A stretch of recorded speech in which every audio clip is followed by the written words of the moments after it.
What's up mga tol, Byroms TV. At ngayong araw na to, papakita ko sa inyo kung paano tumagos si CK sa rehistro sa LTO.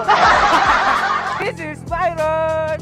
So, ngayon, pupunta tayo sa LTO pila dahil tayo ay magpaparehistro ng ating motor. Hindi umabot yung ano natin, yung sa Shopee ba yun? Shopee Insurance. So, tingnan na lang natin, doon na lang siguro tayo. Mapapamahal nga lang tayo. Ang lipiga, ulang ina. Damn, son.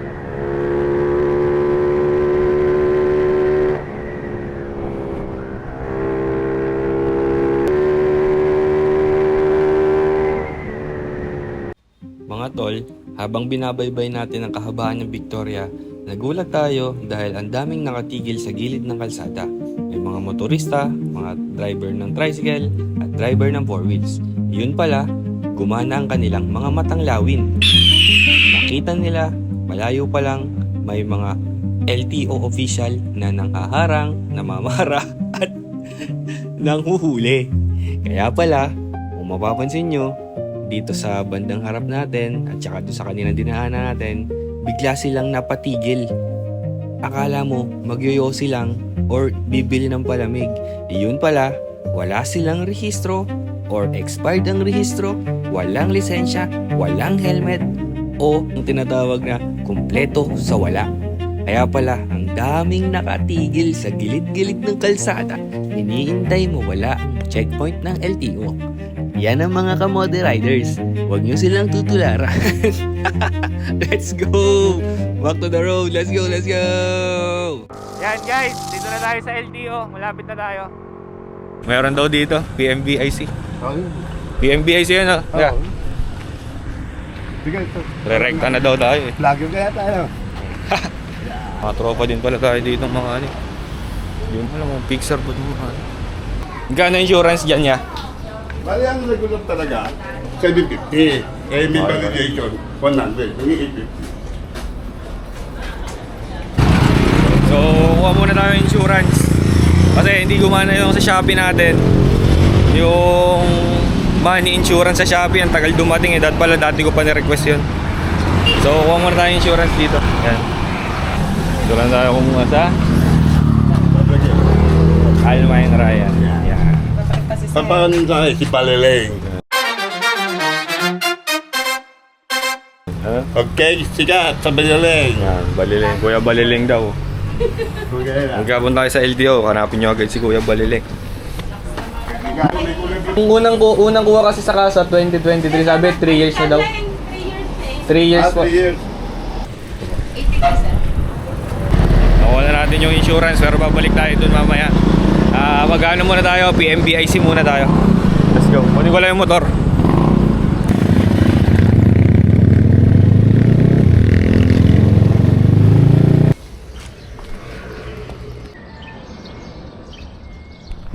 Yan, so nandito na tayo sa SNP Auto Inspection Center. Yan, ito yung PMBIC nila. So tingnan natin ito mamaya, vlog natin kung makakadali tayo. Pwede po bang kumana doon? Oo, sir. Pupunta po. Thank you po. Alam tayo. Pwede daw umunod doon mamaya pag PMBIC na. Yan. Bago pala kayo magpa-emission or PMBIC, dapat nakaano na kayo. Connected na yung motor nyo sa sa portal. So papagawa natin ngayon kasi hindi pa connected yung sa akin eh. Okay, tara. Let's go.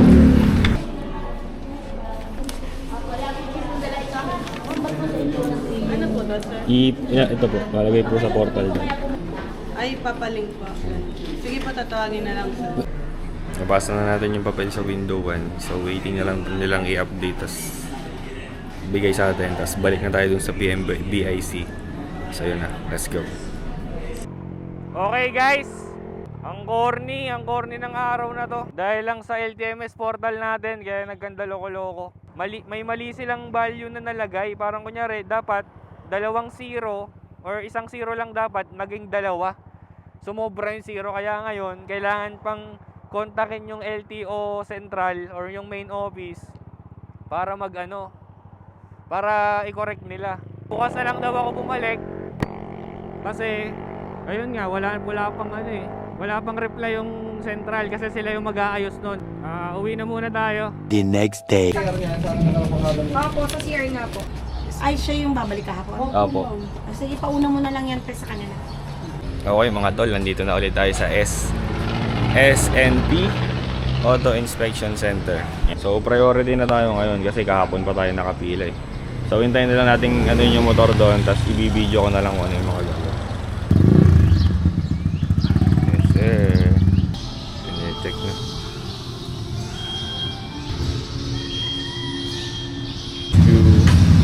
Ano nga, ilan tayo nakapunta sa ganito.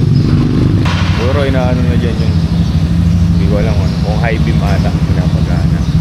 Yung mga parang next stage ha. Tinetesting yung gulong sa ilalim, sa likod. Tinetesting yung brake kung okay. Yan na, decibel test na.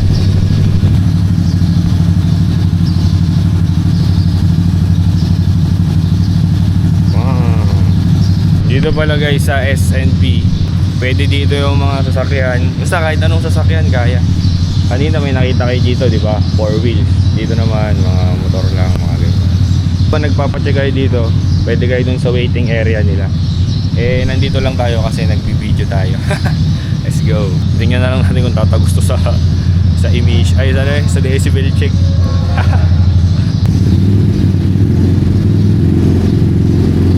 Pero 99 naman, tapos yan. Ba't may gumagalaw dyan ang buhay? Ni-scan, putik na yan. Sir, anong page niyo, sir? Po? Anong page niyo po? Ito po, Para mapalo na. Byron. Byron's TV po. Sa YouTube space po. Pares po, meron. Thank you po. Mukhang tumagos, boys. Bayad na tayo. Okay. May CCTV din pala dito, so kita mo yung gagawin sa motor mo. Ngayon lang nating matawag tayo, tapos bayad, tapos diretso na tayo sa LTO. Let's go! Okay mga tol, tapos na tayo sa PMBIC. Balik na tayo sa LTO, pasan na natin to. Let's go! Babalik pala muna ako sa insurance. Para dun sa certificate of validation. Nakapapais mo ka? Okay. May gas? Okay na mga tol. Ito na yung ano natin. Ito na yung certificate. Asa yung certificate dito? Okay na daw to eh. Daling ko lang sa inspection sandali. Tapos banat na. Window 1 na tayo. Let's go. Honday lang, sir. Ito po. Okay na. Inspect. Bale, punta na tayo sa window 1 ng LTO. Pasa na natin to. Tapos yun na. Paldo na yun. Tara, let's go. Sa registro po. Nagkuha daw po kayo muna ng certificate of validation sa insurance po. Tapos magpa-number po sa guard. Ma'am, nasan po yung certificate of validation pala? Hinahanap po yung ano. Yan po ba yung resibo? Hindi. Naping Sige, wait lang. Dito lang. Bago ka tumawin. Mark NBI. Hindi ako makapag-vlog Kasi kung may sinend po si Ate Milky na validation. Ate Milky. Thank you po. Dito po ba si Mark? Ay, si Mark. Wapo. Ay, Mark, may sinend daw po si Ate Milky na validation. Anong plaka? 358? Apo. Thank you po. Thank you, sir. Sir, pa yung number. Sa registro to. Yo, thank you. Ito po.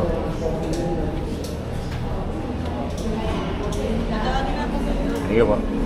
Sarap malamig. Sarap dito, malamig. Malamig dito. Okay, napasa na natin yung papel sa window 1. Tapos hintayin na lang tayo dito sa cashier. Tawagan yung pangalan sa window 10. Tapos bayad na. Let's go. Okay, mga tol. Kuha na natin yung OR natin. Let's go. Uwi na tayo. Okay mga tol, that's it. that concludes our Rehistro 2026. Magos ang ating motor sa inspection. So, ibig sabihin, street legal pa rin to. Street legal. Gusto ko lang palang i-recap muna sa inyo kung ano yung mga steps na dapat gawin. Kung gusto nyo rin magparehistro, kung ayaw nyo magpalakad, kung gusto nyo sayong mag-asikaso mismo. Madali lang. Ang kailangan nyo lang naman is insurance na may certificate of validation. Tapos yung inspection, PMVIC. Tapos yun na, pupunta na kayo sa LTO. And then magbabayad na, ipaprocess nila, tapos magbabayad na kayo. Ganun lang. Ang tips pala guys is kung gusto nyong mas makamura, day before ng balak nyo magparehistro or pwedeng day itself, punta agad kayo sa Cebuana. Nakita ko kasi sa vlog, sa Cebuana sila kumukuha ng insurance. Mas mura doon guys ng mga ilang, basta siguro nasa 300 to 400 lang doon. May bago kasing pauso yung LTO, dapat may yung insurance nyo, meron silang certificate of validation. So, total gastos natin 850 plus 500 plus 286. Yung 850 insurance natin, yung 500 sa inspection, yung 286 yung sa mismong LTO renewal. Ayun, salamat guys sa panonood, sa pagsubaybay ng vlog natin sa Tatagos Ka Ba 2026. Salamat guys sa pagsuporta. 9.8k followers na tayo, road to 10k followers. Let's go! Thank you sa inyo guys, thank you sobra. Wala ang Viral TV kung wala kayo. Mapabashers man or mga paepa lang or yung talagang mga since day one natin dyan na mga nakasubaybay. Solid kayo mga tol. Salamat. Ngayon lang. So, thank you guys and bye Roams TV. Signing out.